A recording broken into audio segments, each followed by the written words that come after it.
Dipaksa nikah bab 23. Jangan lupa subscribe, like, dan komen. Di rumah Dinda disibukkan dengan pekerjaan bolak-balik dari ruangan satu ke ruangan lain sudah menjadi kesehariannya.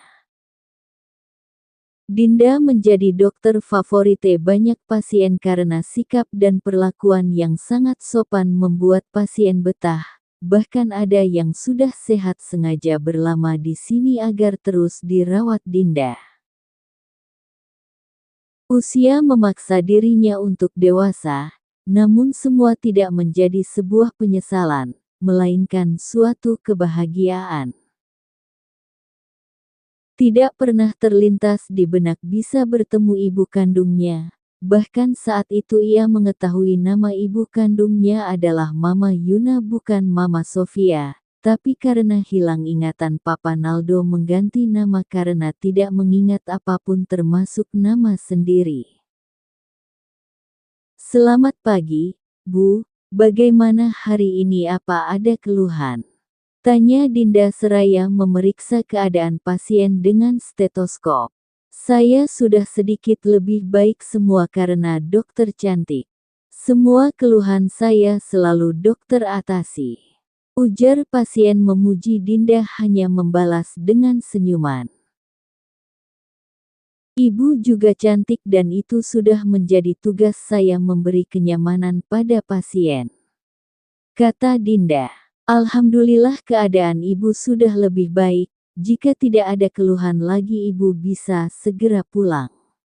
Sambung Dinda membaca hasil pemeriksaannya yang dicatat perawat. Saya ingin lebih lama di sini, jika pulang tidak akan ada yang mengurus saya lebih baik dokter. Kata pasien tersebut. Mendengar ucapan pasien, Dinda teringat dengan Kanaya putri kecilnya yang tidak pernah ia urus. Bahkan sejam menemani bermain tidak bisa. Pekerjaan di rumah sakit membuatnya tidak memiliki waktu banyak bersama Kanaya. Dokter, kenapa diam? Tanya wanita tersebut yang tertidur di ranjang pasien melihat diamnya Dinda termenung. Saya tidak apa-apa. Saya permisi dulu, masih ada pasien yang harus diperiksa. Ibu bisa kembali istirahat, jika perlu sesuatu bisa memencet belnya. Kata Dinda lembut dengan senyum tak pernah hilang ditunjukkan. Sekarang Papa Naldo paham apa yang terjadi. Ia pun sama halnya dengan sang istri bingung bagaimana anak seusia Kanaya bisa nekat mencari hal yang tidak pantas diketahui. Kepintaran Alvaro dan Dinda menurun pada Kanaya, hingga bocah itu sangat jenius meski masih ada kata yang tidak dimengerti. Naya mau jalan-jalan bukan? Tanya Papa Naldo. Mau kek, tapi maunya sama Mommy no orang lain. The two of you together don't want anyone else. Ujar Kanaya lancar menggunakan bahasa Inggris. Dinda bahkan bingung bagaimana Kanaya bisa menggunakan bahasa Inggris dengan lancar. Seingatnya tak pernah mengajari karena usia Kanaya masih kecil membuatnya tidak ingin membebani putri kecil. Dinda yakin kepintaran Kanaya dalam berbahasa Inggris pasti menurun dari dedinya Alvaro. Why? Kanaya doesn't love grandpa and grandma anymore. Tanya Papa Naldo. No, Kanaya loves grandpa and grandma, but Kanaya wants to feel like the kids out there spending time with mommy. Lirih Kanaya. Melihat wajah sedih Kanaya, Papa Naldo langsung menarik masuk dalam pangkuannya. Kalau tidak begini saja, Naya jalan sama kakek dan nenek dulu, nanti kakek hubungi mommy untuk nyusul kita. Kata Papa Naldo memberi solusi tak tega melihat cucunya iri dengan apa yang didapat orang lain. Kakek serius gak bohong kan? Tanya Kanaya seketika menjadi riang sembari bangun dari pangkuan kakek.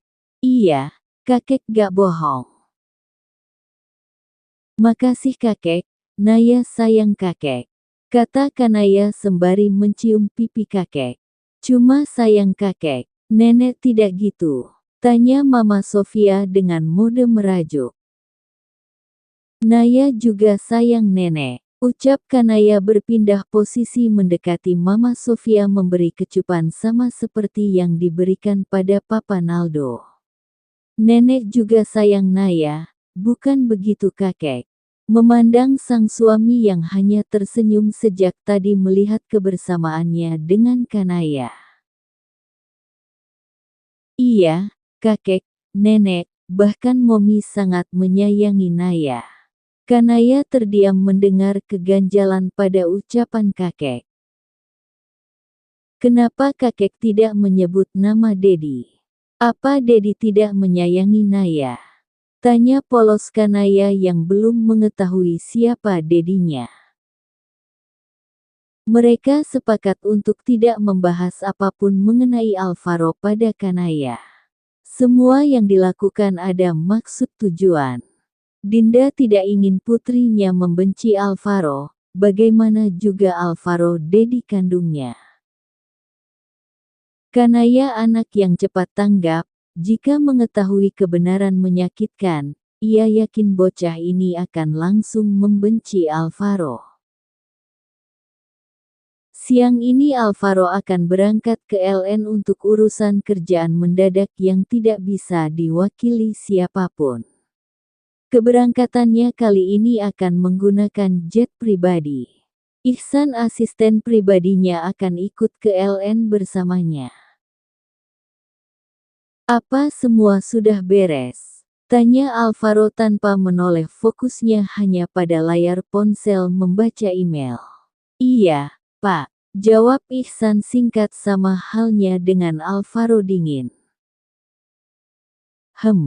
Siapkan mobil, kita akan segera ke bandara. Perintah Alvaro. Mobil sudah disiapkan, tinggal berangkat. Jawab Ihsan. Baiklah, kita berangkat sekarang. Kata Alvaro seraya bangkit dari duduknya. Alvaro berjalan melewati Ihsan. Sekarang Alvaro sudah berada di dalam mobil yang dikendarai Ihsan. Perjalanannya ke LN sengaja tidak ia beritahu kepada sang mama sebelum tiba. Alvaro tidak ingin berdebat dengan mama mengenai pendamping. Setiap pertemuan atau perbincangan mereka, mamanya selalu menyisipkan hal yang muak didengar Alvaro. Setelah 4 tahun yang lalu mengetahui kebenaran tentang Dinda, ia menutup rapat pintu hatinya. Dan di saat itu juga ia langsung menjatuhkan perusahaan keluarga Atmaja hingga bangkrut tak tersisa. Sekarang di mana keluarga Atmaja tidak diketahui, Alvaro tidak peduli. Mengetahui keberadaan mereka bukanlah hal penting karena mereka hanyalah sampah di matanya. Kenapa menatap saya seperti itu? Tanya Alvaro tanpa sengaja melihat Ihsan menatapnya lewat kaca atas mobil. Tidak, Pak. Jika tidak, kenapa menatap saya sana? Fokus menyetir. Tegas Alvaro dengan wajah datarnya. Baik, Pak. Alvaro terdiam dalam pikirnya mengingat 5 tahun belakang membuatnya kembali sedih. Ia terus mengutuk dirinya hingga sekarang ini. Kenapa sangat bodoh tidak mempercayai istri bocilnya, bahkan orang suruhan yang ia kerahkan untuk mencari keberadaan Dinda di setiap pelosok negeri tidak menemukan jejak secuil pun. Ya, semua itu ada campur tangan dari Papa Naldo sengaja menutup rapat keberadaan Dinda, bahkan ia langsung menghapus jejak Dinda saat dibawa ke Korea. Semua dugaannya benar terbukti, jika Alvaro mencari keberadaan Dinda setelah mengetahui kebenarannya. Papa Naldo tidak menganggap Dinda sebagai anak tirinya, tapi anak kandung. Ia tidak ingin seorang pun menyakiti Dinda secuil apapun itu, hingga ia mengambil tindakan sendiri dengan menutup rapat informasi keberadaan Dinda. Papa Naldo tidak egois, semua yang dilakukan karena kasih sayang begitu besar pada Dinda, hingga takut kesayangannya kembali terluka, ia mengambil tindakan sepihak tanpa berunding.